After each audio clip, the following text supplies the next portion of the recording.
예수소망교회 7월 30일 주일 예배 말씀, 솔로몬이 구한 듣는 마음. 열왕기상 3장 1절에서 12절까지의 말씀입니다. 솔로몬이 애굽의 왕 바로와 더불어 혼인 관계를 맺어 그의 딸을 맞이하고 다윗성에 데려다가 두고 자기의 왕궁과 여호와의 성전과 예루살렘 주위의 성의 공사가 끝나기를 기다리니라. 그때까지 여호와의 이름을 위하여 성전을 아직 건축하지 아니하였으므로 백성들이 산당에서 제사하며 솔로몬이 여호와를 사랑하고 그의 아버지 다윗의 법도를 행하였으나 산당에서 제사하며 분향하더라. 이에 왕이 제사하러 기브온으로 가니 거기는 산당이 큼이라. 솔로몬이 그 제단에 1천 번제를 드렸더니 기브온에서 밤에 여호와께서 솔로몬의 꿈에 나타나시니라. 하나님이 이르시되 내가 내게 무엇을 줄고 너는 구하라. 솔로몬이 이르되 주의 종 내 아버지 다윗이 성실과 공의와 정직한 마음으로 주와 함께 주 앞에서 행함으로 주께서 그에게 큰 은혜를 베푸셨고 주께서 또 그를 위하여 이 큰 은혜를 항상 주사 오늘과 같이 그의 자리에 앉은 아들을 그에게 주셨나이다. 나의 하나님 여호와여, 주께서 종으로 종의 아버지 다윗을 대신하여 왕이 되게 하셨사오나 종은 작은 아이라 출입할 줄을 알지 못하고 주께서 택하신 백성 가운데 있나이다. 그들은 큰 백성이라 수요가 많아서 셀 수도 없고 기록할 수도 없사오니 누가 주의 이 많은 백성을 재판할 수 있사오리까? 듣는 마음을 종에게 주사 주의 백성을 재판하여 선악을 분별하게 하옵소서. 솔로몬이 이것을 구하매 그 말씀이 주의 마음에 든지라. 이에 하나님이 그에게 이르시되 내가 이것을 구하도다. 자기를 위하여 장수하기를 구하지 아니하며 부도 구하지 아니하며 자기 원수의 생명을 멸하기도 구하지 아니하고 오직 송사를 듣고 분별하는 지혜를 구하였으니 내가 내 말대로 하여 내게 지혜롭고 총명한 마음을 주노니 내 앞에도 너와 같은 자가 없었거니와 내 뒤에도 너와 같은 자가 일어남이 없으리라. 우리가 살고 있는 이 시대, 지식의 폭발 시대에 살고 있습니다. 정보의 홍수 속에서 우리는 매일매일을 살아가고 있죠. 컴퓨터 마우스 클릭 하나로 세계의 많은 도서관들을 들어갈 수도 있고 또 수십 권의 백과사전을 한 장의 CD로 압착할 수도 있습니다. 현대는 이 AI라는 또 이 인공지능이 출현해서 구글에서는 이 인공지능을 이용해서 사람 없이도 스스로 운전할 수 있는 자율주행차를 개발해 내었습니다. 이처럼 이런 이 인공지능이라는 이러한 과학 문명이 여러 가지 우리 삶 속에서 영향을 주고 있는데 결국 이러한 소식이 우리에게 인간의 지능에 가까운 인공지능의 출현에 대해서 우리에게 경각심을 안겨주고 있습니다. 그런데 이렇게 수많은 정보의 홍수 속에서도 불구하고 왜 사람들은 지혜롭게 살지 못할까요? 그 이유는 그 정보들이 우리에게 유용하게 적용되고 있지 않기 때문입니다. 이것은 우리가 곧 지혜의 문제로 귀결되는데 아무리 지식이 많아도 지혜가 없으면 아무 소용이 없다는 것이죠. 우리가 읽은 오늘 본문 말씀 속에서 솔로몬은 그의 이스라엘 통치 초기에 하나님 앞에서 자신의 마음을 확정하고 백성들을 인도할 지혜를 구했습니다. 9절에 누가 주의 이 많은 백성을 재판할 수 있사오리까? 듣는 마음을 종에게 주사 주의 백성을 재판하여 선악을 분별하게 하옵소서. 여기서 듣는 마음은 다른 표준 번역이란 지혜로운 마음 이라고 나오기도 하죠. 결국 여기서 지혜로운 마음이라는 것은 인간의 일반적인 총명을 가리키는 것이라기보다는 하나님의 음성을 듣는 경청하는 마음을 말합니다. 하나님의 음성에 민감한 마음. 그리고 여기서 말하는 듣는 마음 지혜는 백성들을 재판해서 선악을 분별하게 할 수 있는 그러한 능력을 말하는 것이죠. 본문이 우리가 어떻게 하면 주님이 원하시는 지혜의 마음을 얻을 수 있는지에 대해서 설명해 주고 있습니다. 우리가 보통 솔로몬 하면 성경을 잘 모르는 사람들도 그를 지혜의 왕이다라고 할 만큼 지혜의 대명사로 불리우고 있는 인물이죠. 이 같은 솔로몬은 어떻게 지혜를 얻게 되었는지, 또 솔로몬의 지혜, 듣는 마음이란 구체적으로 어떤 것을 말하는지 함께 말씀을 통해서 은혜 받는 시간 되기를 원합니다.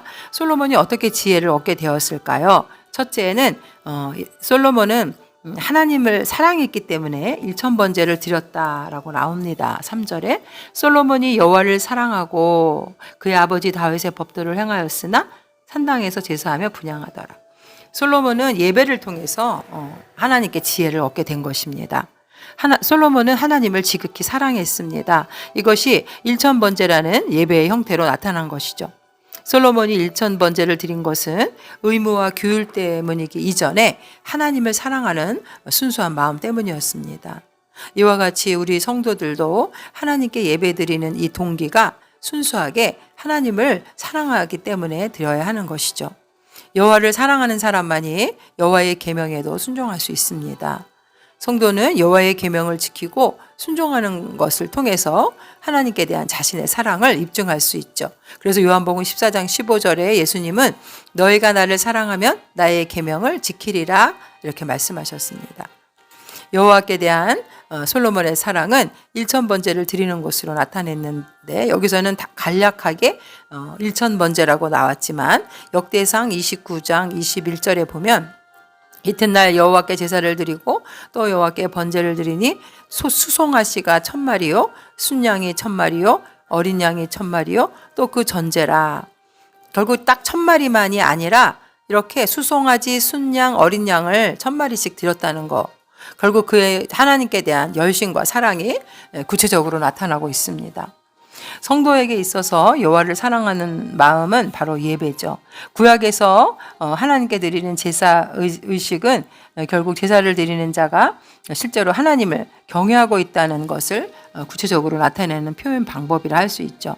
구약시대의 사람들은 이렇게 제사를 통해서 하나님과의 인격적인 만남 속으로 들어갈 수 있었습니다. 하나님은 이러한 제사 의식을 통해서 백성들이 당신께 나오는 길을 열어 보이셨고 함께 교제를 해주셨죠. 구약의 5대 제사, 번제, 소제, 화목제, 속죄제, 속건제가 있는데요. 그런데 이러한 제사들을 자세히 살펴보면 한 가지 놀라운 특징이 발견되는데 그것은 이와 같은 5대 제사들에게는 기원제가 없다는 것이죠. 모세의 제사 제도에서도 이방 종교들과 같은 기원제가 없습니다. 이스라엘의 제사 제도는 기복을 기원하는 미신적인 요소를 피하고 있죠. 결국 그리고 이 이스라엘의 5대 제사의 전형적인 형태는 우리가 유월절 의식에서 찾아보아야 합니다. 애굽에서 진행되었던 10번째 재앙은 죽음의 사자가 애굽 전역의 장자들과 생축에 처음 난 것들을 일순간에 죽였죠. 우리의 온몸을 전율케 하는 무서운 재앙이었습니다. 이때 문설주의 어린 양의 피를 바른 백성은 한 사람도 예외 없이 이 무서운 재앙으로부터 보호를 받았는데 이것은 결국 유월절 양으로 잘 알려져 있는 어린 양의 제사로 말미암은 것이었죠. 여호와께서는 바로 이 제사의 근거에서 이스라엘을 구원하신 것입니다. 그래서 출애굽기 12장 27절에 보면 너희는 이르기를 이는 여호와의 유월절 제사라. 여호와께서 애굽 사람에게 재앙을 내리실 때에 애굽에 있는 이스라엘 자손의 집을 넘으사 우리의 집을 구원하셨느니라 하라 하매 백성이 머리 숙여 경배하니라. 결국 제사의 가장 중요한 개념은 속죄의 개념입니다. 이 속죄는 예수 그리스도께서 이 땅에 오셔서 십자가의 사역을 성취하셨을 때 이 제사법에 대한 구속사가 궁극적으로 성취되기에 이른 것이죠. 마가복음 10장 45절에 인자가 온 것은 섬김을 받으려 함이 아니라 도리어 섬기려 하고 자기 목숨을 많은 사람의 대속물로 주려 함이니라. 사도 바울은 예수님의 희생을 고린도후서 5장 7절에 그리스도의 유월절 어린 양이라고 비유합니다. 너희는 누룩 없는 자인데 새 덩어리가 되기 위하여 묵은 누룩을 내버리라. 우리의 유월절 양 곧 그리스도께서 희생되셨느니라. 예수 그리스도가 자신의 죽음을 통해서 인류를 죄의 속박에서 풀어준 하나님의 죄 없는 어린 양이라고 말하고 있습니다. 그러므로 제사의 진정한 의미는 자신의 개인적인 목적이나 유익의 응답을 위한 기원제가 아닌 우리의 죄의 대가로 우리를 영원한 죄의 형벌에서 구원시켜 주심에 감사하는 그러한 제사가 진정한 의미의 제사인 것입니다. 그리고 또 예수님은 내 마음을 다하고 목숨을 다하고 뜻을 다하여 주 너의 하나님을 사랑하라 하셨으니 이것이 크고 첫째 되는 계명이요. 마태복음 22장에 30절 38절에 이렇게 말씀하셨습니다. 하나님의 사랑은 우리를 그리스도의 피로 값주고 사신 것으로 나타났고 또 우리를 천국으로 인도하시는 그러한 하나님의 사랑인 것입니다. 우리는 그래서 하나님을 사랑할 수밖에 없는 것이죠. 예배라는 것은 하나님의 하나님 되심을 인정하고 하나님께만 영광을 돌리는 것입니다. 예배는 하나님을 섬기고 하나님과 교제하는 것이죠. 그런데 히브리서 10장 25절에 보면 모이기를 패하는 어떤 사람들의 습관과 같이 하지 말고 오직 권하여 그날이 가까움을 볼수록 더욱 그리하라. 이제 말세가 되면은 주님께서 다시 오실 날이 가까워지면 가까워질수록 사람들은 모이기를 싫어하게 된다는 것입니다. 그러나 우리는 먼저 하나님께 예배하고 순종하는 것을 통해서 하나님이 기뻐하시는 삶을 살아야 합니다. 성도의 삶에 있어서 가장 큰 우선순위는 바로 하나님을 경외하는 것이고 예배하는 것이 지혜의 첫 출발이라는 것을 깨달아야 합니다. 구약시대의 제사장들이 백성들을 대신해서 하나님께 나아가 제사를 드렸지만 이제 예수님께서 이 땅에 오셔서 자신을 속죄의 제물로 십자가에 내어주시고 나서 신약시대 성도들은 왕같은 제사장으로 직접 하나님께 나아올 수 있게 되었습니다. 베드로전서 2장 9절에 보면 그러나 너희는 택하신 족속이요 왕같은 제사장들이요 거룩한 나라요 그의 소유가 된 백성이니 이는 너희를 어두운 데서 불러내어 그의 기이한 빛에 들어가시니 아름다운 덕을 선포하려 하심이라. 양과 소와 염소의 피를 가지고 나오는 대신에 우리는 신령과 진정으로 성령과 진리로 예배를 드리게 된 것입니다. 그래서 요한복음 4장 24절에도 하나님은 영이시니 예배하는 자가 신령과 진정으로 예배할지니라. 하나님 아버지께서는 또 이렇게 자기에게 예배하는 자를 찾으십니다. 아버지께 참으로 예배하는 자들은 신령과 진정으로 예배할 때가 오나니 곧 이때라. 아버지께서는 이렇게 자기에게 예배하는 자들을 찾으시느니라. 예배는 인생의 가장 소중하고 보람된 일이며 예배의 성공자는 바로 인생의 성공자가 되는 것이죠. 두 번째로 솔로몬은 하나님의 지혜를 어떻게 얻었나요? 자신의 정체성을 자기가 어떤 존재라는 것을 분명히 알고 자신의 사명을 깨닫고 지혜를 얻게 된 것입니다. 즉 겸손한 마음으로 왕의 사명이 무엇인지를 깨닫는 그의 간구가 하나님이 그를 통해서 지혜를 주신 이유가 된 것이죠.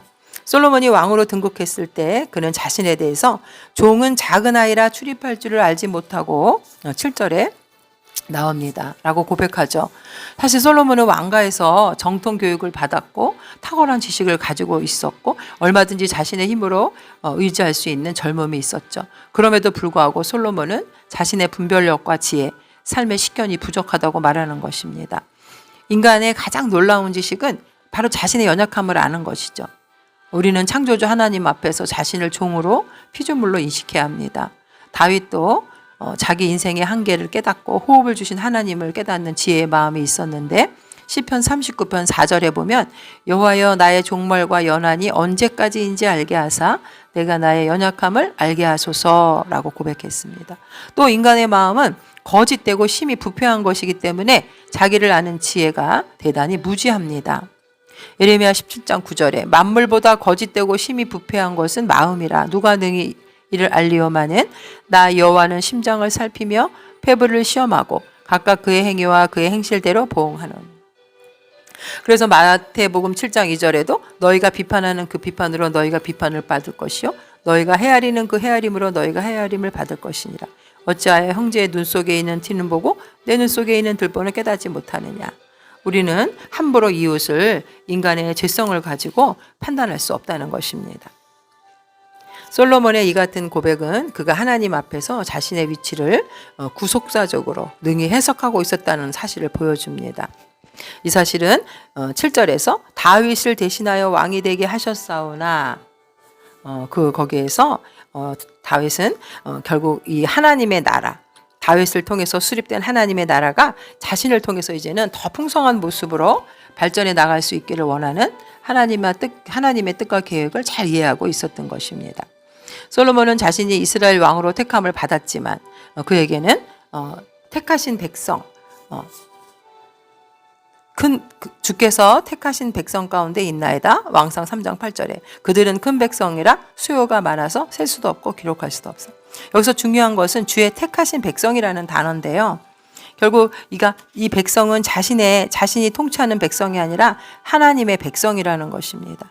주의 택하신 백성을 관리하는 자로 자기가 부르심을 입었는데 이 주의 택하신 백성은 신분은 하나님 나라의 백성.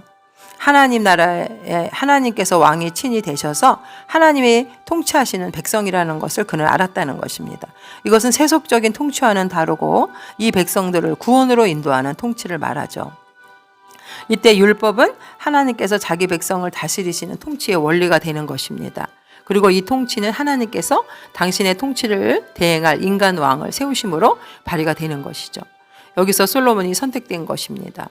이제 솔로몬은 이제 여호와의 율법으로서 이스라엘을 의롭게 다스려야 한다는 열방 중에 세우심을 입은 제사장 나라의 기능을 유지해 나가는 것을 알았던 것입니다. 그래서 그는 제일 먼저 하나님께 일천번제를 드렸던 것이고 하나님의 백성을 하나님이 주신 지혜로 이끌어 가야 한다는 하나님이 주신 사명을 감당해 나가기 위해서 무엇보다도 하나님의 은사가 지식적으로 필요하다는 사실을 깨닫고 있었던 것입니다.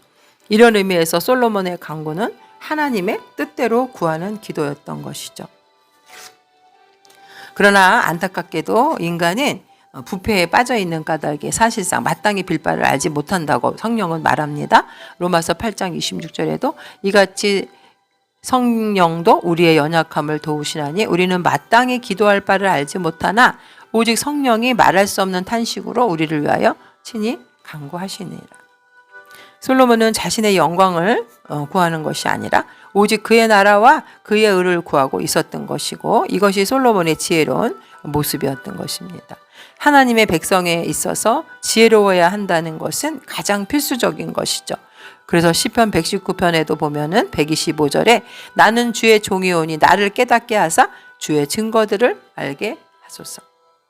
솔로몬이 9절에 보면 누가 주의 임하는 백성을 재판할 수 있사오리까 듣는 마음을 종에게 주사 주의 백성을 재판하여 선악을 분별하게 하옵소서. 솔로몬이 구한 지혜로운 마음이란 구체적으로 듣는 마음, 여기서 레브라고 하죠. 이것은 심장 혹은 마음을 의미하고 구약에서는 육신의 생명과 생각의 근원을 말합니다. 솔로몬이 듣는 마음, 즉 지혜로운 마음을 구한 것은 주의 백성들을 재판하고 선악을 분별하기 위함이었습니다. 즉 이것은 무엇이 선하고 무엇이 악한지를 분명히 구별할 수 있는 능력을 가리키는 것이죠. 즉 솔로몬이 구한 것은 재판관으로서의 자질입니다. 그러나 이스라엘의 진정한 권위는 하나님이시고 하나님만이 최후의 심판에서 세상을 심판하실 탁월한 재판장으로 나타나십니다. 그래서 시편 94편 2절에 세계를 심판하시는 주여 일어나사 교만한 자들에게 마땅한 벌을 주소서. 이렇게 선과 악을 구별하는 것은 당시 고대 왕의 통치와 관련이 되어 있었는데 창세기에 보면은 인간은 하나님의 명령을 어기고 선악을 알게 하는 나무의 열매를 먹음으로써 에덴 동산에서 쫓겨나게 되었습니다. 이 선악과를 먹은 아담과 하와의 모습은 하나님께서 규정하신 선과 악의 기준이 아닌 인간 중심의 스스로 선을 택하고 악을 규정하는 이런 것을 기준으로 세상을 통치하려는 인간의 근원적인 욕망을 나타내는 것입니다. 그러나 본문에서 솔로몬이 구한 것은 자신의 판단이 아닌 하나님께서 정하신 선과 악의 기준으로 통치하는 지혜로운 왕이 되달라고 하나님께 간구하는 것입니다. 솔로몬은 당대의 왕들이 누렸던 권력과 부가 아니라 선악을 잘 분별할 수 있게 하는 이러한 듣는 마음을 구했습니다. 이것이 하나님의 마음에 합했던 것이죠. 이러한 이 분별하다라는 단어는 깨닫다, 통찰력 이런 것을 말하는데 이것은 인간의 경험에서 나오는 것이 아니라 하나님께로부터 주어지는 선물이기 때문에 우리는 하나님께 구해야 하는 것입니다. 솔로몬을 통해서 나타나는 이러한 지혜는 장차 이 땅에 오셔서 자기 백성을 하나님께로 인도하시는 그 사역을 가장 완벽하게 성취하실 분으로서 예수 그리스도의 사역을 계시하는 것이었습니다. 즉 그의 지혜는 자기 백성을 부르시는 하나님의 모든 사랑의 계시가 내포되어 있었습니다. 장차 이 지혜의 완벽함이 예수 그리스도 안에서 완성될 것이었습니다. 바로 이런 의미에서 여호와께로부터 주어지는 선악을 분별하는 지혜가 어떤 것인지는 바로 열왕기상 3장 16절부터 28절 이하의 두 여인의 송사, 솔로몬의 재판에도 잘 드러나 있죠. 열왕기상 3장 28절에 보면 온 이스라엘 왕이 심리하여 판결함을 듣고 왕을 두려워하였으니 이는 하나님의 지혜가 그의 속에 있어 판결함을 봄이더라 라고 했던 말씀을 통해서 우리는 이 솔로몬에게 주어진 지혜가 바로 하나님의 지혜라는 것을 우리는 알 수 있습니다. 솔로몬은 자신의 정체성인 겸손, 또 자신의 사명을 올바로 깨달음으로써 지혜를 얻게 된 것이죠. 솔로몬은 하나님께서 자신에게 맡기신 백성들을 올바로 격려하고 인도할 수 있는 지혜의 마음을 달라고 기도했는데 이것이 바로 사명자에게 합당한 마음인 것입니다. 성도는 모름지기 하나님께서 우리에게 맡겨준 사명이 무엇인지를 깨달을 때 지혜로운 마음, 또 경청하는 마음을 소유할 수가 있습니다. 우리에게는 이루어야 할 역사적인 사명이 있는 것이죠. 땅끝까지 이르러 주의 증인이 되는 사명, 복음을 전해야 되는 사명이 있습니다. 때문에 우리는 먼저 하나님 앞에 나아가 하나님이 우리 각자에게 주시는 사명을 겸손히 경청해야 합니다. 지혜로운 사람만이 성공하는 인생을 살 수 있습니다. 이 지혜는 예배를 통해서 하나님을 통해서 오는 것이고 하나님을 예배하는 마음이 흐트러지면은 그 마음에는 세속적인 우상이 대신 우리 안에 자리 잡게 됩니다. 솔로몬은 그의 인생 말년에 결국 하나님께 돌아와 전도서를 기록했지만 그럼에도 그걸 불구하고 그의 말년은 하나님의 음성을 거절한 시기였습니다. 그로 말미암은 우상 숭배와 왕국의 분열은 우리에게 커다란 아쉬움을 남기죠. 이처럼 우리가 하나님의 음성에 겸손히 귀를 기울일 때 인생의 형통함을 맛보지만 하나님의 음성을 거절하고 듣지 않을 때 우리의 인생은 실패하고 만다는 것을 우리는 알 수 있습니다. 이 시간 우리는 한 가지 소원만을 가져야 합니다. 그것은 지혜로운 사람이 되어 하나님께 영광을 돌리겠다는 결단입니다. 하나님의 마음에 합당하게 사는 삶이 되게 해달라는 것, 하나님의 말씀을 잘 듣고 순종하는 삶이 되게 해달라는 것, 그래서 우리에게 주어진 사명을 깨닫게 해달라고 우리는 기도해야 할 것입니다. 잠언서 9장 10절에 여호와를 경외하는 것이 지혜의 근본이요 거룩하신 자를 아는 것이 명철이니라. 이 말씀을 우리는 평생 간직하며 살아가는 복된 성도들 되시기를 주님의 이름으로 축원드립니다. 아멘.